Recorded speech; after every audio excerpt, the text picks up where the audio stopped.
soki babungisa fiche d'adhésion oyo abungisa aza awa na kopesa ye asika mais soki kaka azongisa nanu te mpona manque de volonté azala surpris d'un jour likambo moko boye koyeba toboyi tolobi te toyebi te yo oumelaki na fiche d'adhésion président ozoyoka donc il faut makambo to ezalaka en ordre mpo tozala bien en ordre.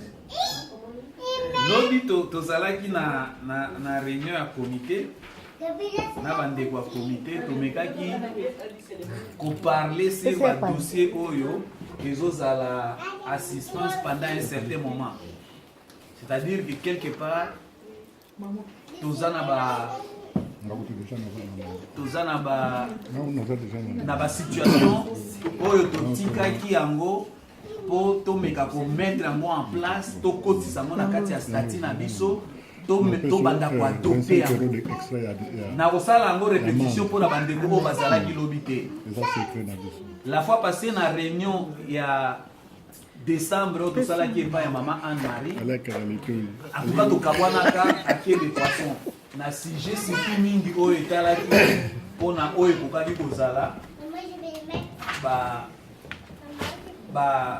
cas oyo to parlaka sur ce qui peut arriver pour na aide na cadre oyo ya baka ya problème mingi to betaka sete na oyo itali décès puisque ba makambo ezebele il y a des maladies peuvent arriver, des choses comme ça, mais mingi to telemaka neti na ka oyo italaki contribution pour na oyo soki ndeko moko parmi biso akufeli membre ya famille. Alors to telemaka na likambo etali par exemple likambo ya famille à premier degré.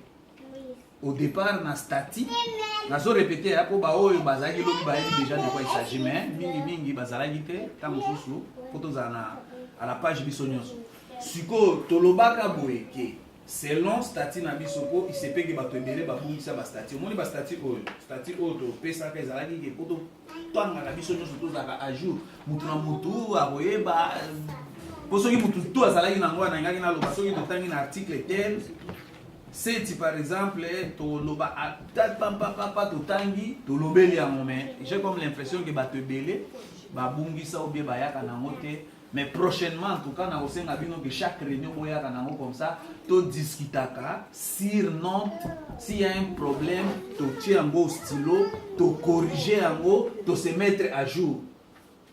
Tu peux avoir corriger la place. Pourquoi? Puisque un jour, si tu as la place,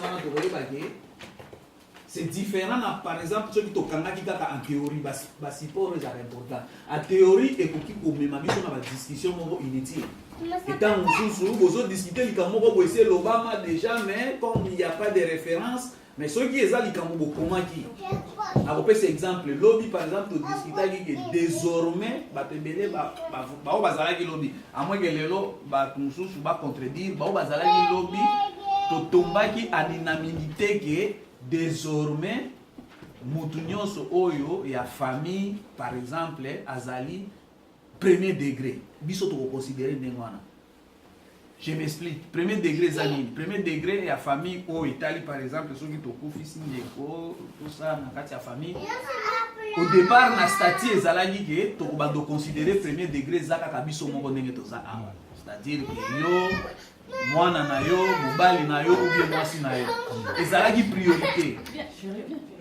priorité nde tosalaki yango ke du moins pendant un moment donné na esprit ya statut alaki ndenge wana. Mais réunion ekabolaki biso samedi ya décembre ezalaki ke bandeko mingi balingaki ke premier degré wana e ajouter lisusu ba parents na kati, c'est-à-dire papa na maman bazala pe inclus comme premier degré. Même cotisation to votaka pour ces na kati ya statut que to bando sungana entre biso balobaki ke même décision ou même article ezala pe inclus pour na ba parents na biso. En tout cas ba membre de ba lingaki ezala nengwana. Yango et séparaka biso na discussion ya décembre. Mais lobby lisusu na comité tango to sanganaki ba membre biso balobaki esuka kaka na ba parents et comme sikoyo pe na ba frères et sœurs. Donc on est là du lobby, c'est-à-dire que tout le monde maintenant la famille azali considéré comme premier degré désormais. Mais maintenant qui va être considéré comme premier degré? Toza awa par exemple la fiche d'adhésion. Na kati ya fiche d'adhésion oyo to tchaka ba donner na biso nyonso.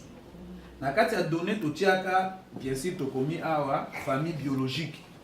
Wana ezalaki en théorie. Mais sikoyo en pratique eza eloko mususu na ko expliquer. Na pratique ezali nini? To tche batu oyo tout toza na bango neti to baza ko constituer famille na biso.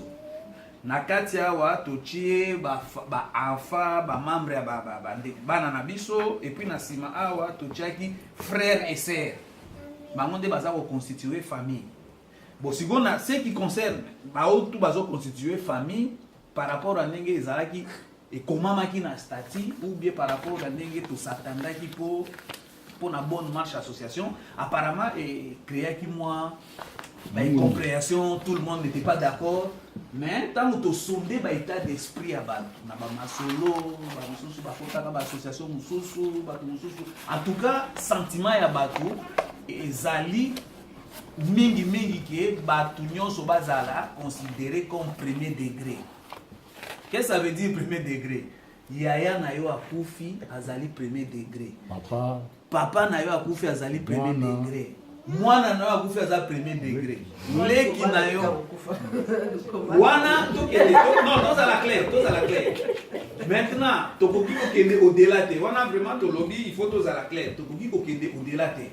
Maintenant, pour tous à la claire, les alliés, ça sera les gens oyo komaki na kati. Comment bimaté un jour au lobby, il y a un koufi mais total on a kati azate. Même tous à to lobby bateau yo komaki ya. Excusez. Yo mutozo koma, biso to yebite. Si on a posé un idée, Moutunion soit comaki bateau, on va s'en kuna na préciser qui va combo na bangote. Mais pas préciser qui va combo na bangote. Oui, c'est là bon to kenena no peut-être pour ceux qui to côté na discussion et na lo banano pour comprendre nan de quoi il s'agit et puis to ko kenena ba débat to tika champ vraiment ba débat mais pour tous se comprendre pour sinon de to gagner tenter déjà to en retard. C'est quoi? L'idée zalini que mutu oyo yoko koma awa na kati ya fiche d'adhésion. Fiche d'adhésion ezali ke yo bato yo komi awa eza bato yo yebi po biso toza na famille na ote. Biso toza na famille na ote yo muto yebi pena ke oyo aza yaya na nga propre, aza leki na nga propre. So biko kolinga place yaya na propre ti camarade na yo etali yo. Ko biso to kotala kaka oyo komami awa to kozana pe so c'est une photo na bandela fiche d'adhésion na pona moni to silisa nano alors to kokota na espace to kokota na débat na to silisa nano après to kokota na débat sinon to silisa jamais réunion sinon to silisa jamais ba débat oyo to silisa jamais ba débat oyo celui to katala kaka na nzela. Donc il faut sikoyo to za la claire to komi na 2018 après mutu na parole et puis gagner temps. C'est ça. C'est-à-dire que mutu oyo tout azwa fiche oyo au départ to expliquer ka yango bien et les ali famille biologique à côté on a to tchango peu biologique. Mais maintenant, vu ma compréhension ya batu, na ba démarche, na ba débat tout et salemaki et bimaki comme si tozo bossa na batu mususu, ba parents, baza important mususu pour na ye kwa to africain. Mutu mususu pour na ye parents les qui moi na importance. Laissez-moi vous dire puisque na yoka ki na ba débat ya batu na solo laki. Mutu mususu il te dira moi nazali important. C'est-à-dire que quand on parle de l'importance c'est par rapport à ba degré haut to tiaki. Bon, maintenant, pour tous en tout cas un peu facile, on s'est dit, alors à ce moment-là, tout le monde a dit qu'on a vu son nyonso comme premier degré, bana na biso comme selon demande ya bato bana na biso comme ba premier degré sans pour autant exagérer bien sûr c'est-à-dire que désormais moto oyo akozala awa azali yaya na yo propre azali leki na yo propre azali papa na yo propre azali mama na yo propre azali mwasi na yo azali mobali na yo désormais c'est-à-dire sur base ya bato bakozala awa nde tokobanda koconsidérer bango ça c'est un de deux ezali na oyo tolobaki ke la fois passée toza kobenga ngo aléatoire ezali nini famille élargie je ne pense pas que tokoki kokende au-delà ya kotia lisusu bacousin bacousine à moins que boyebisanga le contraire là ça sera quand même exagéré ouais. Voilà pourquoi puisque on va apprendre ici que mutu na mutu akobanda ce sont des choses qui arrivent fréquentes